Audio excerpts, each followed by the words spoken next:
My name is Emma, and at 26 years old, my family kicked me out during Christmas dinner. We've all decided you should leave and never come back, my sister said. I just smiled. Okay then, I guess you won't be needing this. Then I tore up an envelope and walked out. When they saw what I destroyed, they started screaming. If you have ever felt betrayed by the people who should have been your biggest supporters, let me know where you are watching from. Technically, I didn't even get to finish my meal. There was still mashed potato on my plate, and I'm pretty sure Derek, my sister's boyfriend, who lives with us now and treats the dining table like a food court, was halfway through a second helping when it happened. My fork was midair. Eliza had just finished some long-winded story about how she saved Christmas by booking a last-minute replacement turkey, even though I was the one who brined it, prepped it, and roasted the damn thing. And then she dropped it. The lying. Like she'd been waiting all evening for the right moment to toss the grenade. We've all decided you should leave, she said, sipping wine like she was on an episode of Real Housewives of Passive-Aggressive Suburbs. And not come back, just like that. One sentence, well rehearsed. I blinked. Once, twice. My mom cleared her throat but didn't speak. My dad didn't even look up. Derek suddenly looked very interested in his gravy, like it was the most fascinating substance on earth. So I asked calmly, what? And Eliza repeated it slower this time, like I was slow. We've all decided it's time you moved out for good. No one corrected her. No one said, hold on, that's not what we talked about. Because they had talked about it, all of them, without me. I guess family meetings don't require the full cast anymore. I looked at each of them in turn. My mom twisting her napkin, my dad cutting food he wasn't eating. Eliza, smug as hell in a white knit sweater that would have looked cozy if it didn't belong to the villain. And Derek, sweet, useless Derek, chewing like someone trying to disappear behind a dinner roll. Something in my chest cracked. But instead of falling apart, I reached into the inside pocket of my hoodie. I'd brought it in right before dinner. Almost forgot it upstairs. Stupid, really. I had planned to wait until after dessert. I had rehearsed a little speech in my head. Something casual but heartfelt. But no, I pulled out the envelope. It was thick, cream-colored. I'd sealed it with a gold sticker, like a total sap. I held it up. Okay then, I said, smiling so wide my face hurt. I guess you won't be needing this. And I tore it. There was a moment, a beat, where no one moved. Just the sound of paper splitting. That soft, delicate tear that feels too quiet for what it means.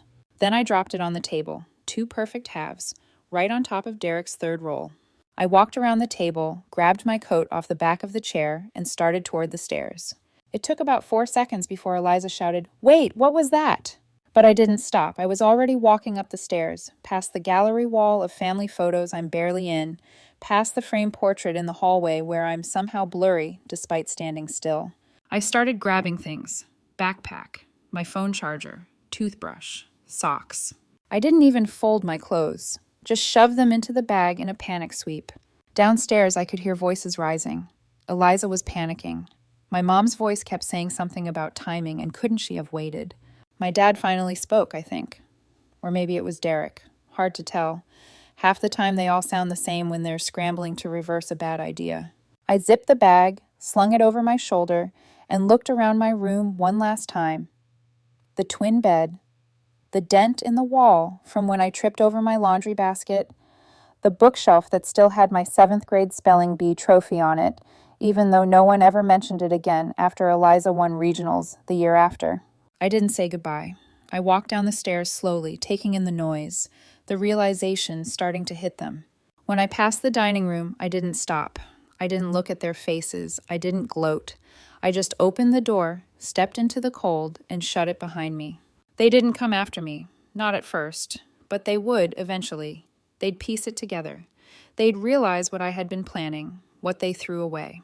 It wasn't just a letter. It was something that could have changed everything. It's a weird thing, packing a bag in your own house, like you're some kind of intruder. Worse when you realize no one stopped you, no one asked where you were going. They just let you go. It wasn't always like this. I mean, okay, maybe it kind of was. But I didn't notice how bad it was until I got older and realized that not everyone's childhood felt like living in someone else's highlight reel. Eliza was the golden child before she could even walk. It's like the sun shined a little harder on her side of the crib. People used to joke about it at family parties. "You'll have to watch out for this one," they'd say, tousling her hair while I sat nearby. unbothered and entirely unseen, like the family ficus. And to be fair, Eliza was charming. She had that thing, that glossy magazine ad energy that made grown-ups want to hand her things. Teachers loved her. Neighbors complimented her posture. She got awards for participating, trophies just for smiling.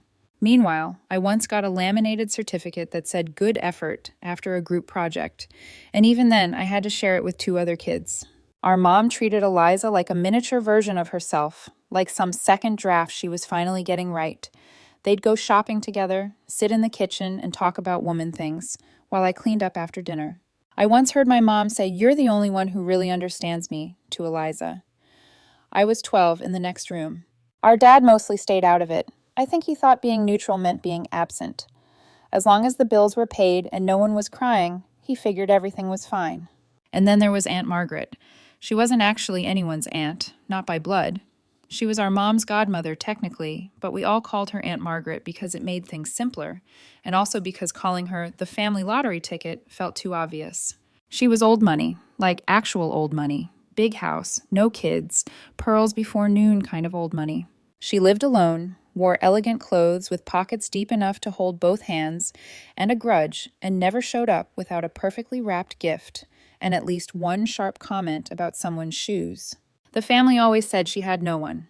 No husband, no children, no siblings. Just us. And by us, they mostly meant Eliza. Eliza started visiting her when she was still in high school. Weekend lunches, spa days. She'd come home with little boxes from Aunt Margaret. Earrings, scarves, once even a tablet for studying. My mom encouraged it, of course. Called it bonding. Said Eliza was doing a good thing by keeping the poor woman company. I didn't go as often. Not because I wasn't invited, but because no one ever expected me to. I'd tag along once in a while, usually if Eliza was busy or Aunt Margaret asked specifically. We'd sit in her sunroom and talk about books, or weird news stories, or how her garden was being murdered by squirrels. I liked her. She didn't ask too many questions, and she never told me how to sit, or what to wear, or why I wasn't doing more with my life. She was cool, a little intimidating, but kind in her own way. When I turned 18, she gave me a fountain pen and said, "Every girl should have something beautiful that no one else touches." I still have it, never used it. You can probably guess where this is going. Aunt Margaret passed away a few months ago, peacefully, in her sleep, according to the voicemail. Eliza was the one who got the call. I found out over group text. She'd been sick, apparently, not that anyone told me. But the family wasn't devastated. Not really. They were polite about it, reserved. The way people are when they're sad about a delay, not a death. Because everyone knew what came next, the will. They held it in Aunt Margaret's lawyer's office, a sleek little firm downtown with uncomfortable chairs and free mints. Eliza dressed like she was attending a brunch with royalty. My mom wore pearls. My dad wore a suit for the first time since my high school graduation. Derek was there too, which was bold considering he's not legally tied to anyone in this family except by shared leftovers. I wore jeans. We all sat there while some paralegal handed out bottled water and the lawyer, a stiff man named Harland, opened a leather folder and cleared his throat like he was about to sing the national anthem. And then he read it, the will. Everything, the house, the accounts, the car, the jewelry, the investments, all of it went to me. Not split, not shared, to me. There was a silence in that room that I will remember until the day I die. Eliza blinked like she was glitching. My mom's mouth opened and didn't close. My dad made a sound I can only describe as a soft reboot. And Derek, bless his heart, said, "Wait, her?" Harlan didn't flinch, just turned the page and kept reading. The rest of it was standard stuff. Donations to a library, instructions for the burial, notes about the estate sale. But none of it mattered. Not after that first page. Afterward, we stood in the parking lot in silence. I didn't say anything. I couldn't. I was still trying to figure out if it was a mistake, a cruel joke, a misprint. Eliza broke the silence first. She didn't look at me when she said it. "What did you do?" And I just stared at her because I didn't know. I didn't do anything. I hadn't tried. I hadn't schemed. I hadn't even imagined being included in that will, let alone inheriting everything. I felt stunned, and then guilty, and then weirdly ashamed. They stopped talking to me after that. Stopped including me in conversations. I'd come downstairs and hear silence. Walk into a room and feel the temperature drop 10 degrees. It was like I'd stolen something, like I was a thief living under their roof. So I decided to fix it. I started writing the letter, the one I planned to give them on Christmas, the one I sealed with a gold sticker and tucked into my hoodie before dinner. I didn't decide to share the inheritance because I'm some saint. Let's get that straight. I wasn't trying to buy love or play peacekeeper or do the right thing like it was a math problem. Honestly, I think I just didn't want to be the reason they hated me, because even though I didn't ask for it, didn't compete, didn't lobby, didn't play the game, they made it pretty clear that me getting it was enough, that I was, in their eyes, the villain. And yeah, maybe part of me still wanted to believe there was some version of us that could be salvaged, that if I showed them I wasn't greedy, wasn't like them, they'd see me differently, that maybe, deep down, they still saw me as family. So I sat on my bed for 3 nights straight writing that letter, ran the numbers, figured out a breakdown that was fair, not equal, but generous. I kept a portion to myself. Aunt Margaret did choose me after all, but the rest I divided up cleanly. A lump sum for my parents to pay off their credit cards and fix the roof they've been complaining about for years. A decent amount for Eliza. Enough to feel like a win, not enough to fund another 5 years of online boutique drama. And even a slice for Derek, because I'm either charitable or stupid and still haven't figured out which. It wasn't just a letter, it was a way out for all of us. I sealed it in a cream envelope, added a gold sticker because apparently I was still clinging to the illusion that this would be a moment, and slid it into the inside pocket of my hoodie. I was planning to hand it to them after dinner. No speech, no drama, just a quiet gesture. But the week leading up to Christmas, things shifted. At first it was subtle. Eliza started asking weirdly specific questions. What kind of interest rate the lawyer mentioned, how liquid the assets were, whether I'd talked to a financial person yet. She asked like someone asking about your new haircut when they're really just checking to see if they still look better than you. Then it got bolder. Mom cornered me while I was folding laundry and said, I just think it's important to remember that Margaret never would have wanted her money to tear this family apart. I nodded and said, that's why I've kept quiet about it. She smiled, but it didn't reach her eyes. Of course, but you'll be doing the right thing, won't you? The generous thing. And I said, sure, as I was going to. I already had. But that wasn't enough. Later that same night, I overheard Dad on the phone with someone, maybe his brother, maybe the neighbor he's weirdly close with, saying, yeah, Emma's got it all, but we'll talk some sense into her. It's family. She won't keep it. Like it was a given, like not giving it to them would be an act of war. By Christmas Eve, Eliza was openly leaving tabs open on my laptop with links to luxury kitchen renovations and one of those awful white and gold couches she loves. Derek spent the morning suggesting they finally turn the guest room into a studio space, which was hilarious since A, it's not their house, and B, I currently live in the guest room. They were planning around me, around my money, around a life I hadn't agreed to be part of. And I still held on to that letter, still thought, maybe if I give them this, they'll stop looking at me like I'm some thief who cracked their safe. Then Christmas Day came. The table was set for 5.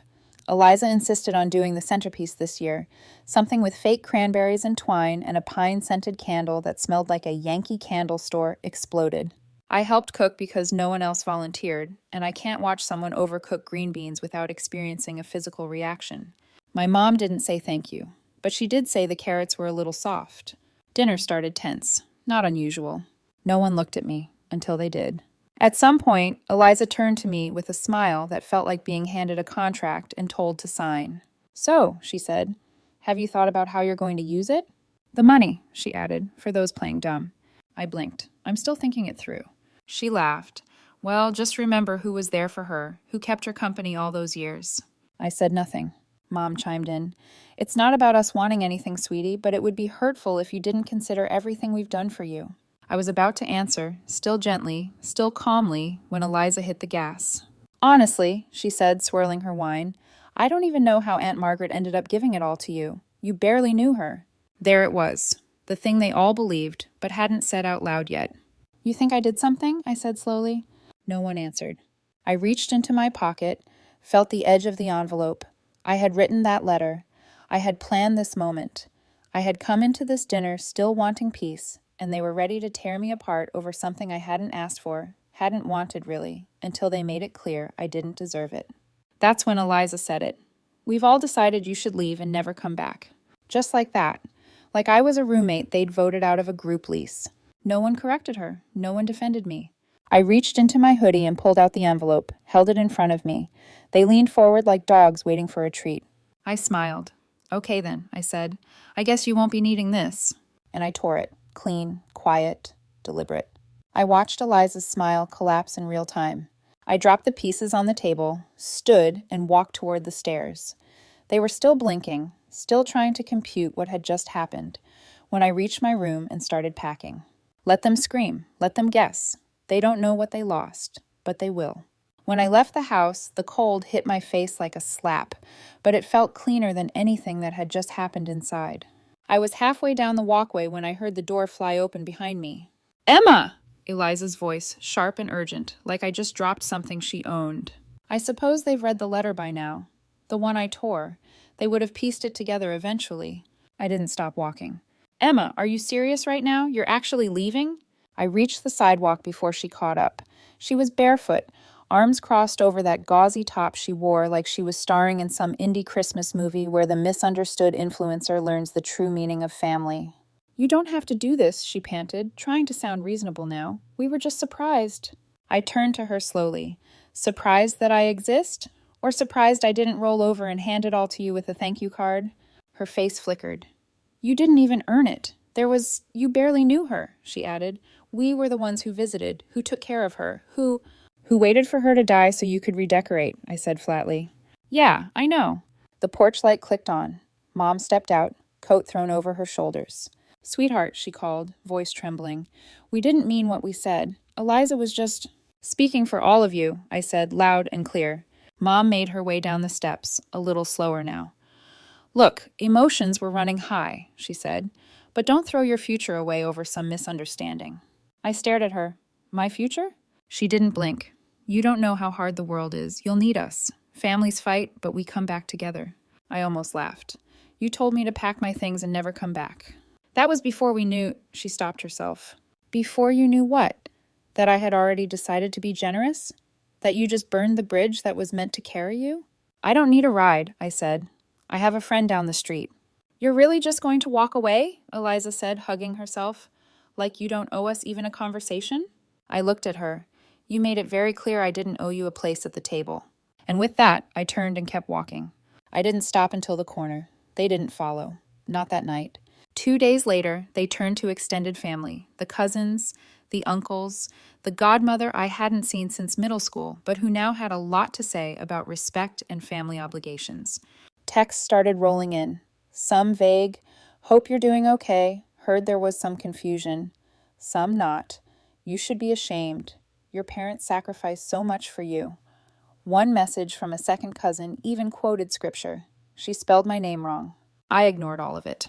My friend Ava let me crash on her couch longer than I meant to. I offered rent money. She refused.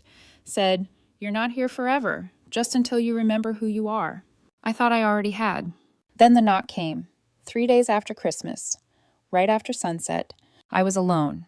I opened the door and nearly laughed, standing there like she hadn't thrown me out less than a week ago. "Hi," she said. I didn't move. "You're not supposed to know where I am." "Aunt Lorraine told me," she said, like that explained everything. "You shouldn't have cut us off. It's not right." I stared at her. "You came all this way to say that?" She looked past me into the living room. "We just want to understand what happened, what you were thinking." "You read the letter," I said. "You know what I was thinking." "But why did you write it?" she asked, her voice pitching upward. "Why would you offer us something so generous, then take it away?" "Because you told me to leave." "We were upset." "You meant it." She exhaled sharply. "Eliza is heartbroken." "Eliza is embarrassed," I corrected. "That's not the same thing." I started to close the door. "I don't want us to end like this," she said quickly. I paused. "This isn't ending. This is you getting what you wanted." She didn't move. Then I reached into my coat pocket. "I got something," I said. "A letter?" She squinted. "From Aunt Margaret," I added. "Her neighbor sent it." That shut her up. I pulled it out. Carefully folded, worn at the crease. I didn't hand it to her. I read it.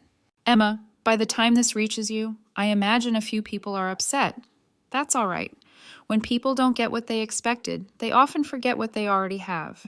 I didn't leave this to you because you tried to impress me. Quite the opposite. You were the only one who never did. You showed up with your whole self. No performance, no careful smiles. You treated me like a real person, not a stepping stone. That honesty stayed with me. This inheritance isn't a reward. It's a vote of confidence. I want you to build something that's yours, something you don't have to apologize for or shrink to fit into someone else's comfort zone. You don't owe anyone a piece of it. You never did. Use it boldly, freely, joyfully, and if people don't understand, let them wonder. With love and faith in your future, Margaret.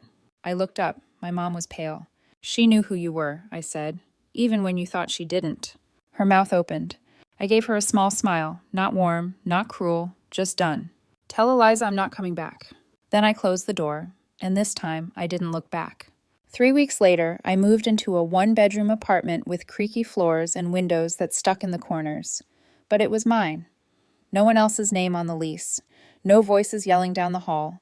No footsteps outside my door that made me brace. I didn't go big. Not yet. I could have. But I wanted to take my time, to start small and honest and real. I bought a decent mattress. The kind you pick out for comfort, not because it was on clearance in your childhood size. My friend Ava came by and helped me hang a corkboard over the desk. I pinned one thing to it, the letter. Sometimes I reread it, not because I need the reminder, but because it reminds me that I didn't make all this up. I really was seen, and still chosen. And that's enough to start something real. They've stopped calling.